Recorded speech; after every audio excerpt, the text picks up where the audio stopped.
ফেসবুকের মধ্যে শুধুমাত্র একটা সেটিং রয়েছে, সেই সেটিংটা চালু করে বিল্লাল ভাই বর্তমানে ফেসবুকের মধ্যে প্রত্যেকটা ভিডিওতে তার মিলিয়ন মিলিয়ন পর্যন্ত ভিউ চলে আসতেছে।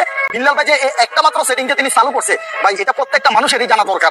আপনিও যদি ফেসবুকের মধ্যে এই একটা সেটিং যদি আপনি যদি চালু করতে পারেন, তাহলে আমি মনে করতেছি যে আপনারও ভিডিওগুলা প্রত্যেকটা ভিডিও ভাইরাল হবে।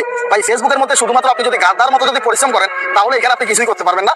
আজকের ভিডিও কিন্তু আমাদের বিল্লাল বাইকে নিয়ে না, আজকের ভিডিও হলো আমাদের এই ভদ্রলোক বাইকে নিয়ে। ফেসবুকের একটা মাত্র সেটিং যদি আপনারা অন করতে পারেন, তাহলে এই বাইটি বলতেছে আপনার ভিডিও ভাইরাল হবে, তাহলে আপনার ভিডিও ভাইরাল হবে, মিলিয়ন মিলিয়ন ভিউ আসবে, যেটি আমার এই ভদ্রলোক ভাই সাহেব বললেন। আজ পর্যন্ত শুনি নাই যে ফেসবুকে একটি সেটিংস অন করলে ভিডিও ভাইরাল হয়। সে কিন্তু মানুষকে ইমোশনাল বানিয়ে ওনার ভিডিও মানুষকে দেখ। বাটপার প্রতারকদের ভিডিও আপনারা দেখবেন না। এরকম বাটপার প্রতারক আপনাদেরকে অনেক কিছুই বলবে। তারা বলবে যে আপনাদের ফেসবুকের দুইটি সেটিং, একটি সেটিং অন করলে আপনার ভিডিও মিলিয়ন মিলিয়ন ভাইরাল হবে। এরকম প্রতারক নামের বাটপার মানুষদের থেকে আপনারা দূরে থাকবেন।